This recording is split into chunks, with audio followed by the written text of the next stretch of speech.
Yeah, working on a Ford.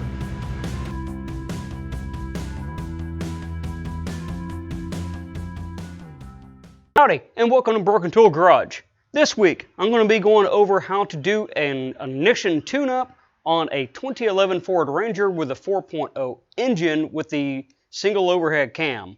So those things take up a little bit more real estate than the previous pushrod one, so we're going to go over that. That's going to include spark plug wires like what I have there, and the notorious number 3 spark plug. Here it is. It can come out. I did it, and so can you. If you give me a few minutes of your time, I'll show you what I did to achieve this. All right, here's the goodies I got. NGK wire set and the Performance Distributors Davis Unified Ignition Screaming Demon coil right there. So that should get it all tuned up real good, and I'm going with the Autolite Iridium plug, so shouldn't ever have to change these again while we own this truck.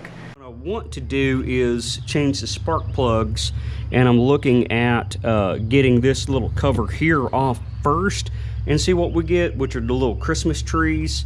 That's why I pulled the tire off that, and I want to inspect some of this stuff. And if that don't work, I'll move to the inner fender, but I might be able to get to it with just this inner liner. And then I'm going to do shocks too eventually, not this video. So I'm going to go ahead and lube this up and get this cleaned up as well, and probably just leave this off while I'm going to do shocks. There it is, off, not all torn up, which is new for me. Okay, so I just took that liner out. And we're going to look up. There's spark plug number 1 right there. Here's spark plug number 2. I'm trying to look at the screen to make sure you can see it right there. And number 3 right there. Now that one's still tight, but we're looking at, get the light down. See, right here is the AC box. So taking this liner here all the way out isn't going to give me any room there. Now it will give me some more room over in this area, but I'll deal with that later, because I've touched it. I can get my hand on it now, whereas before I don't think I could even touch it. So I think this is going to be a good approach here. So it is taking a wheel off, but if you're doing spark plugs, you probably need to check stuff like this, and check your wheel bearings and make sure your wheel comes off, because no one puts anti-seize on this stuff, and you definitely don't want to have a flat on the side of the road and not be able to get your tire off. That would be quite aggravating. I'd rather be aggravated in the shop than that, right? But anyways, I'm off my soapbox on that. And I'm glad I did that first, because I was starting to take all of this off up in here to take that inner fender liner out. And I don't think it's necessary. I think I can get to it the way it is. I don't think I'm gaining much, other than, like I said, over here in this back corner. But I think I can work around that. I might, have to partially take it off or something, maybe fold it back, I don't know. We'll cross that bridge when we get there.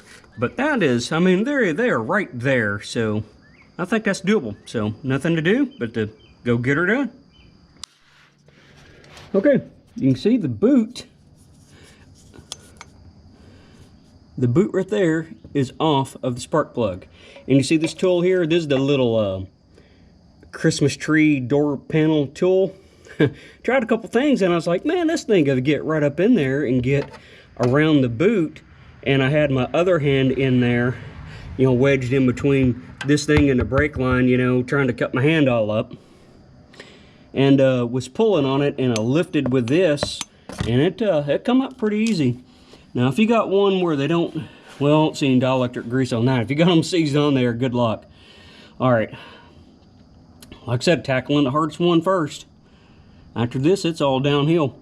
So the next thing is to get the socket on there, and getting a ratchet on it probably ain't gonna work, so I'll probably have to use the wrench method on there. Once I get a setup on that, I'll show you there. Boy, this thing right here, if they would have cut it right in there, gave me that much more room, would have made it so much easier.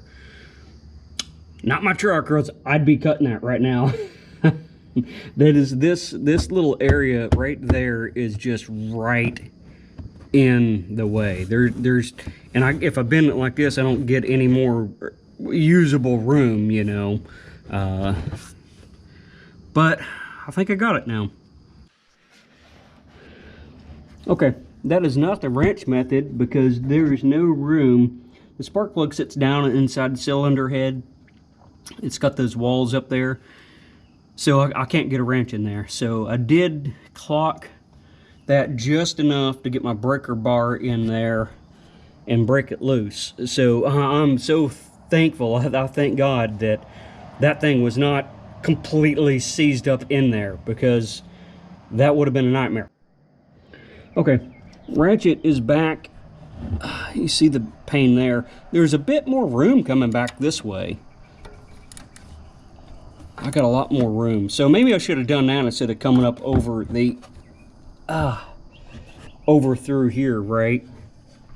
Is get in behind there. Man, I wish they just would have not put this right there in there. That just, one little simple move right there would have made this much easier. But anyways, it's coming along. It ain't all that bad. It's not like doing the door hinge pin on my 89 Mustang. Okay, here it is.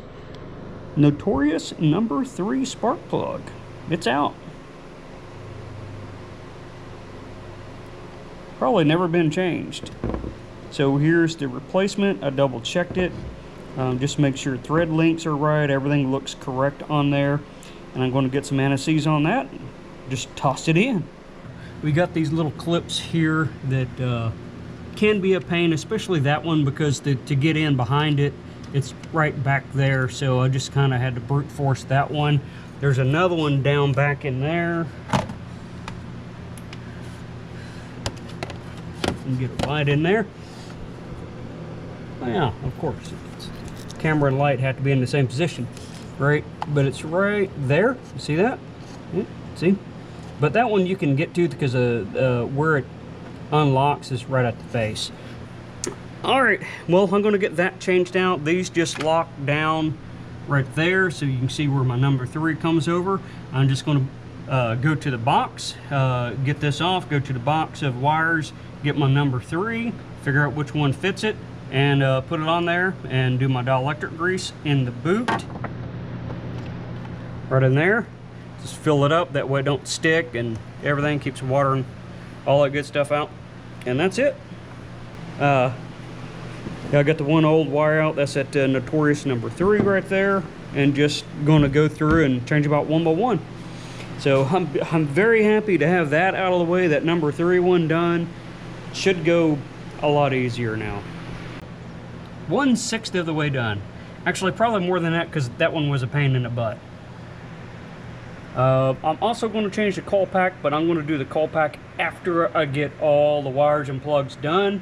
Then I'll come through and change that and just take them off one by one and put them on there. Okay, working on the next one, right? I got it out, and what I had to do was I needed a little bit of an extension, but the standard extension here was too long, so I just took my little wobble extension right there with the joint in it and then taped it up. That way it wasn't too floppy, stiffen it up a little bit, and then that worked pretty good in there. Of course, I still use my breaker bar to break it loose, and you could use just the breaker bar, but you'll be going, you know, like that much and then that much, and so on and so on. So got that out. That was a little tough to figure out right there, but which I knew. I was sitting there trying to use that without it, but what you really need is probably just like a little shorty extension, and I don't have any of those. This is the second time on this truck. I probably could have used one of them little short extensions right there to 1 inch or whatever. But other than that, about to go back in, no big deal. Okay, over on the easy side, so now I can point out a couple things that I didn't point out on the other one. I guess I could have shown this, but these caps, you just pull these together and it lets it loose from that ring, and you can wrestle them off right there.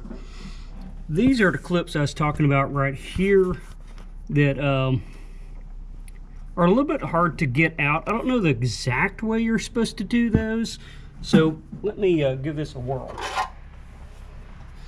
while on camera, right? So I'm going to come in. There we go. See, it's easy because on this one, it's easy because I can see it. It's right here where I can reach it. The ones on the other side are pretty much a big pain. That one right down there will probably be easy as well. There we go. There we go. So I think that's the only two on this side. That's it. So I'm going to get to changing these spark plugs and spark plug wires. Just 3 right down there. You got the one right there. That one might be a little bit harder to get to because it's kind of at a weird angle, but lots more room on this side. Okay. Spark plugs and spark plug wires are changed. Oh, don't those look pretty in there. All right, the next thing I'm going to do, I'm going to change the coil pack. Now that I got all the hard part out, or at least I think the hard part out. But the coil pack's just 4 bolts. We can see our little bolt right there, well, and then 2 more back there. And then that'll pull out. It has a connector in the back, hidden back in there, which probably don't have light to see it. Right here, that's where it's at. It's all black. So, but yeah, that's what's next. Simple. I'll get that changed out. That's pretty easy. If I run into problems, I'll show you, but that should be pretty straightforward. All done. Look at that. New wires, new spark plugs. It can be done without any special tools. Took maybe playing for a couple hours. There's that new coil. Of course, the sticker's all buried down in there, but we got the new coil in there. All routed, looking good. All right, see, that was kind of a fun thing, wasn't it? Well, no, not really. Not really. But the cool thing is, once you do that, I use the iridium plugs. Shouldn't ever have to go around and do that again. So that's how I went about it. You may find a different way, but that's what I did that I found was the easiest path to get to you right there. On that inner fender liner, some of y'all with bigger hands than me might have to cut that out a little bit and then come back and reattach it, which you could just drill some holes on both sides and zip tie, stitch it up, or whatever creative thing you come up with, right? Or you might want to just take the whole thing out. Either way. But other than those little caveats right there, that'll get her done. So there's the tune-up. And I hope you enjoyed this, and I'll see you next time on Broken Tool Garage.